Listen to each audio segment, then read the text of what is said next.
네, 말씀과 함께 교재 18페이지를 제가 읽겠습니다. 입다와 에브라임 사람들 사이에 갈등이 일어납니다. 결국 둘 사이에 전쟁이 일어나고 에브라임이 패배합니다. 입다의 뒤를 이어 베들레헴의 입산이 이스라엘의 사사가 됩니다.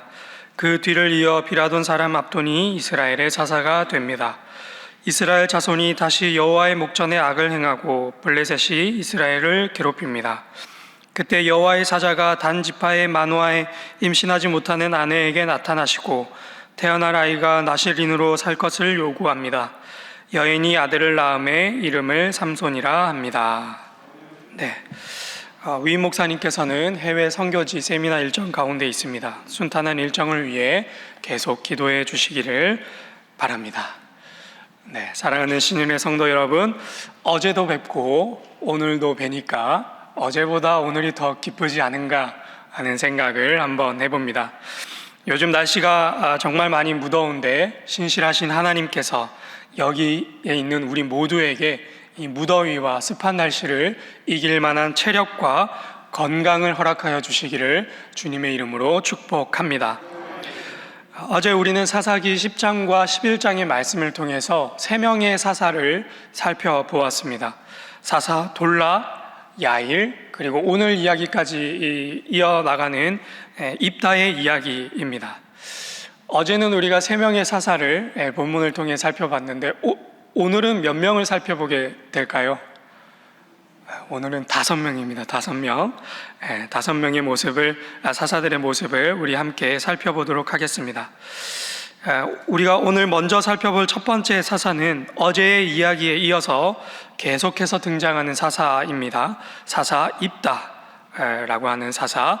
우리 함께 사사기 12장 1절의 말씀을 함께 읽겠습니다. 시작. 에브라임 사람들이 모여 북쪽으로 가서 입다에게 이르되 내가 암몬 자손과 싸우러 건너갈 때에 어찌하여 우리를 불러 너와 함께 가게 하지 아니하였느냐? 우리가 반드시 너와 내 집을 불사르리라 하니. 아멘. 사사 입다가 암몬 자손과의 전쟁에서 아주 크게 승리를 하자 에브라임 사람들이 어김없이 찾아옵니다. 에브라임 지파의 사람들이 찾아오는데 뭐라고 이야기를 하냐면 지난번 기드온 때와 마찬가지로 너 왜 우리를 전쟁 가운데 부르지 않았냐? 너가 우리를 불렀으면 우리가 한 걸음에 달려와서 너희를 도왔을 텐데 너에게 무슨 뭔가 다른 꿍꿍이가 있는 게 아니냐 하고 이렇게 회방을 놓으려고 온 것이죠. 사실 그 방문, 그 말의 진위는 어디에 있는가 하면 이제 전쟁에서 승리를 했으니까 그 전리품을 좀 내놔라 하는 마음으로 이 에브라임 사람들이 찾아온 게 아닌가 하는 것을 우리는 짐작해 볼 수 있습니다. 적군이랑 싸울 때는 코빼기도 보이지 않다가 겨우 이겨놨더니 와서는 자기들의 힘을 과시하면서 지금 본문에 보니까는 42,000명이 죽었다라고 하는데 죽은 사람만 42,000명이면 찾아온 사람은 훨씬 더 많았겠죠. 그래서 그 수많은 사람들이 와서 압박을 하고 있는 것이죠. 전쟁에 이제 승리하고 나서 뭔가 지쳐 있을 테니까 깡패처럼 와가지고 이제 속된 말로 삥 뜯는 것이죠. 그런 일을 하려고 이렇게 찾아온 것입니다. 그런데 이 에브라임 지파가 사람을 잘못 만났습니다. 예전에 사사 기드온은 그렇게 찾아온 그들을 아주 좋은 말로 회유하고 돌려보냈지만 지금 입다는 전쟁을 통해서 자기가 잘못 서원한 것 때문에 자기의 무남동녀 외동딸을 불에 태워 죽이는 그런 일까지 지금 하고 돌아왔는데 그런 그에게 이런 무리한 요구를 한다라고 하는 것은 가만히 있을 아버지가 없을 것이고 가만히 있을 군 지휘관이 없을 것입니다. 아니나 다를까 버럭 화를 내면서 그들을 쫓아보내고 그냥 쫓아보내는 것에 그치는 것이 아니라 5절과 6절에 기록된 아주 어떻게 보면 무자비한 일을 자행하기까지 합니다. 함께 5절과 6절의 말씀을 읽겠습니다. 12장 5절과 6절의 말씀 시작. 길르앗 사람이 에브라임 사람보다 앞서 요단강 나루턱을 장악하고 에브라임 사람의 도망하는 자가 말하기를 청하건대 나를 건너가게 하라 하면 길르앗 사람이 그에게 묻기를 내가 에브라임 사람이냐 하여 그가 만일 아니라 하면 그에게 이르기를 슈폴렛이라 발음하라 하여 에브라임 사람이 그렇게 바로 말하지 못하고 십볼렛이라 발음하면 길르앗 사람이 곧 그를 잡아서 요단강 나루턱에서 죽였더라. 그때에 에브라임 사람의 죽은 자가 42,000명이었더라. 아멘. 우리로 치면 이렇게 비유할 수 있지 않을까 싶습니다. 낙동강으로 내려가는 길목에 딱 진을 치고 앉아서 지나가는 사람들에게 쌀을 한번 발음을 해봐라. 이렇게 이제 하고 쌀이라고 발음을 하면 보내주고 살이라고 발음을 하면 이제 이 사람 경상도 사람이네 하고 이제 죽이는, 우리로 치면 이렇게 비유해 볼 수 있지 않을까. 저는 태생이 경상도 사람인데 쌀을 발음할 수 있어서 아마 이 시대에 태어났으면 목숨을 건지지 않았을까 하는 생각을 한번 해보는데, 아무튼 입다는 이런 일을 해서 에브라임 지파의 사람 42,000명을 도륙하게 됩니다. 여기까지의 이야기를 놓고 우리 한번 생각을 해보겠습니다. 누가 잘못한 것일까? 누가 먼저 잘못했고 누가 더 많이 잘못했고, 결국 이 이야기의 경중을 따져서 최종 책임을 누군가에게 물어야 한다라고 한다면 누구에게 그 책임을 지울 수 있을까? 쉽게 판단할 수 없겠지요. 말 그대로 지금 이스라엘의 상황이 난장판입니다.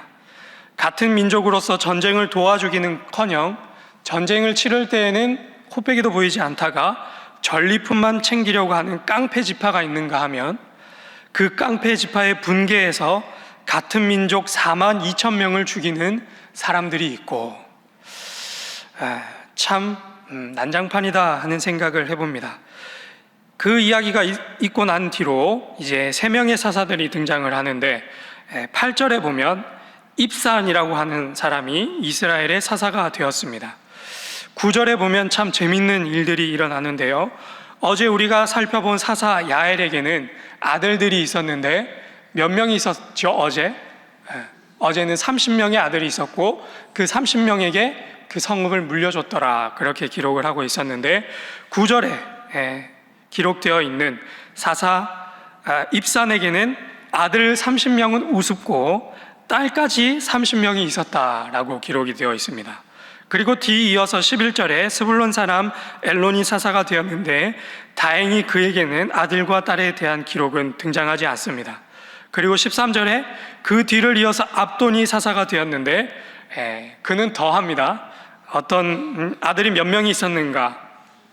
아들이 40명이 있었고 아들에서 그치는 것이 아니라 손자 30명이 있었다.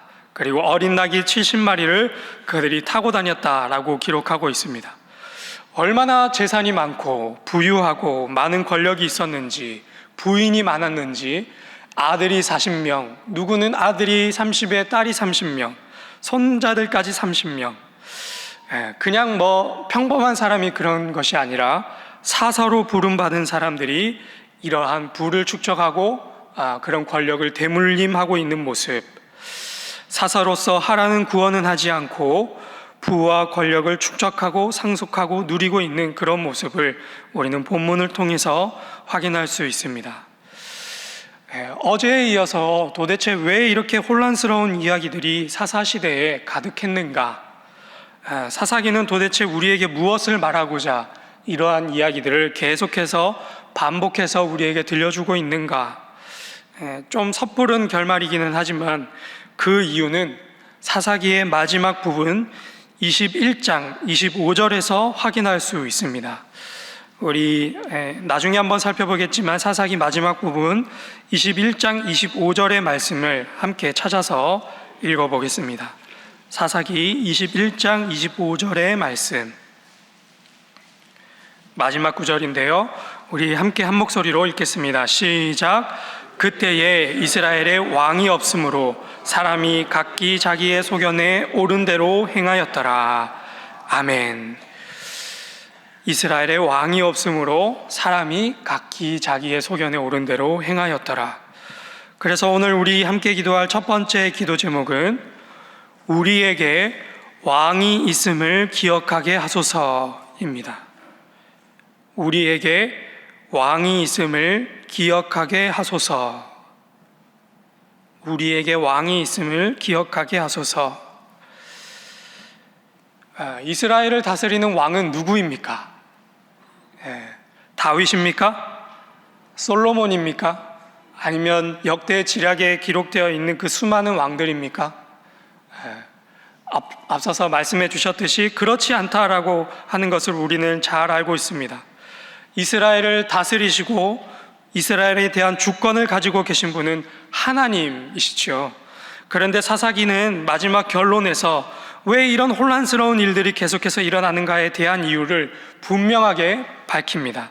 그들 가운데 왕이 없었기 때문에, 그들이 왕이 있음에도 불구하고 왕이 없는 사람들처럼 살았기 때문에 그렇게 혼란스러운 이야기들을 기록하고 있는 것이죠.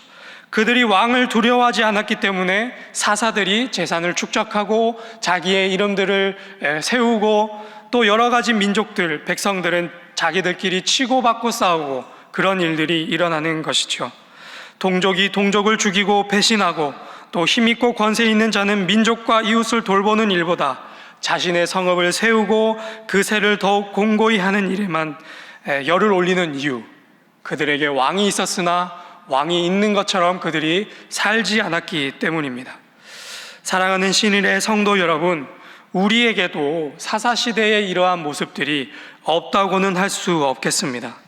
신앙생활하면서 종종 우리가 이런 일들을 만날 때가 있고 또 내가 그런 일들을 행할 때도 있으리라 생각합니다. 그럴 때마다, 그런 마음이 들 때마다 우리는 우리에게 왕이 있음을 떠올릴 수 있기를 주님의 이름으로 부탁드립니다. 우리 교회 안에 하나님의 통치와 주권을 인정함으로 내 소견대로, 내 감정대로, 내 고집대로 말하고 행동하는 것이 아니라 그저 이 모든 일 가운데 하나님의 뜻이 이루어지도록, 우리의 왕 대신 하나님의 통치가 일어날 수 있도록 무릎을 꺾고 머리를 숙이는 멋진 신앙의 공동체 신일교회가 되기를 주님의 이름으로 축복합니다. 아멘. 이제 우리 사사기 13장의 말씀을 살펴볼 텐데요, 사사기 12장을 끝으로 사사기 안에 있는 큰 이야기 단락 하나가 마무리되고 이제 13장부터 새로운 이야기 단락이 시작됩니다. 그리고 그 단락의 시작은 어김없이 우리가 잘 알고 있는 이야기로 시작됩니다. 함께 13장 1절의 말씀을 읽겠습니다. 13장 1절의 말씀 시작. 이스라엘 자손이 다시 여호와의 목전에 악을 행하였으므로 여호와께서 그들을 40년 동안 블레셋 사람의 손에 넘겨주시니라. 아멘. 네, 우리에게 너무 익숙한 문장, 그들이 다시 여호와의 목전에 악을 행하였다라는 것과 더불어서 우리에게 너무 익숙한 민족이 하나 등장을 하는데, 그 민족은 어떤 민족일까요? 네, 블레셋이라고 하는 아주 이스라엘 민족을 지독히도 괴롭혔던 민족, 블레셋이 드디어 사사기 13장에 이르러서 등장합니다. 그리고 이 아주 강력했던 민족의 대항마로 사사 삼손이 이야기의 끝에 태어나게 되는데, 이 사사 삼손도 어느 영웅들의 이야기처럼 유별난 출생 이야기가 기록되어 있습니다. 함께 2절의 말씀을 읽겠습니다. 2절의 말씀 시작. 소라 땅에 단 지파의 가족 중에 마누아라 이름하는 자가 있더라. 그의 아내가 임신하지 못함으로 출산하지 못하더니. 아멘. 사사 삼손은 불임 여성에게서 하나님의 권능을 입어 태어난 아들입니다. 그는 태어나면서부터 나실인, 구별된 사람으로 포도주를 마시지 않았고 머리에 삭도를 대지 않았습니다.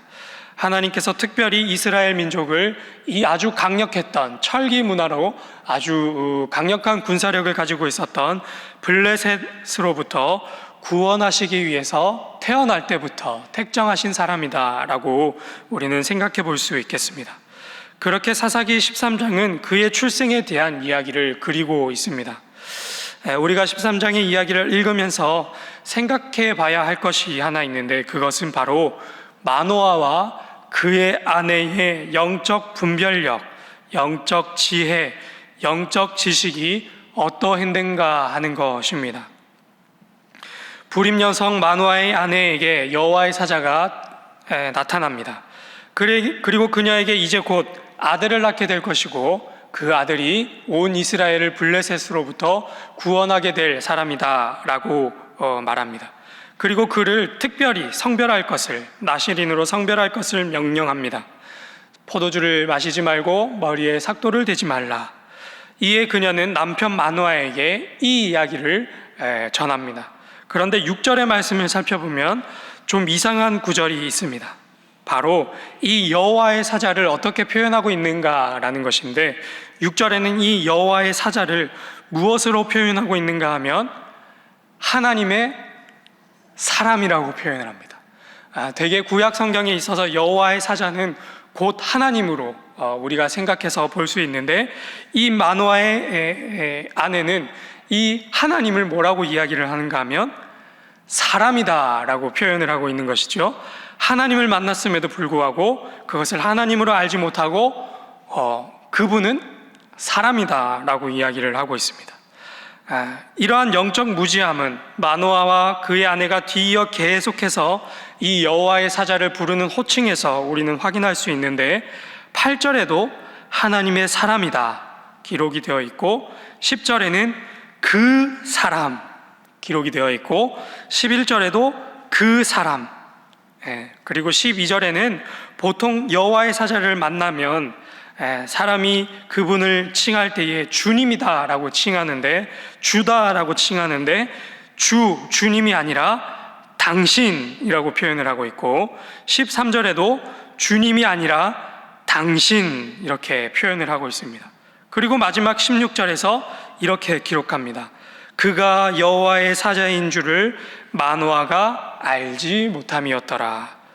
몇 번이나 그 여호와의 사자를 대면했고, 몇 번이나 말을 주고받았고, 몇 번이나 그런 실랑이가 있었음에도 불구하고 마노아뿐만 아니라 그의 아내도 여호와의 사자인 줄도 모르고 하나님의 사람이다라고 칭하고 있는 모습, 이러한 영적 무지함은 사사기 전체에 깔려 있는 영적 무지함을 대표해서 보여주는 예표라고 하겠습니다.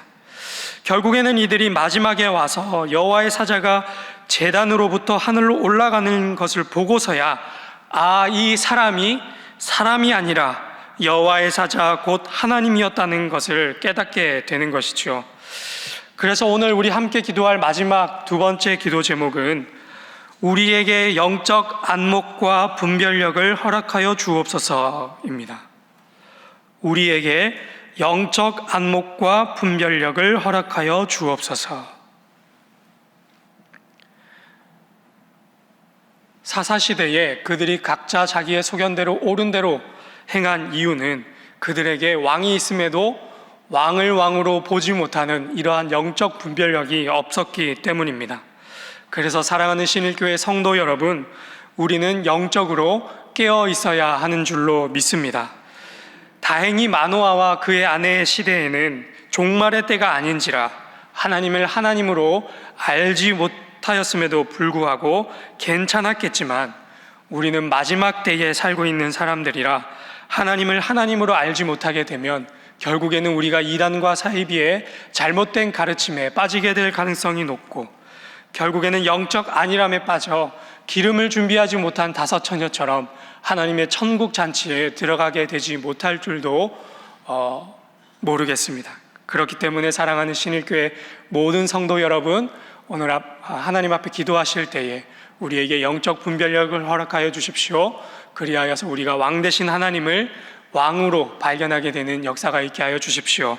이렇게 기도함으로 우리 신일교회 안에 놀라운 역사들이 일어나게 되기를 주님의 이름으로 축복합니다.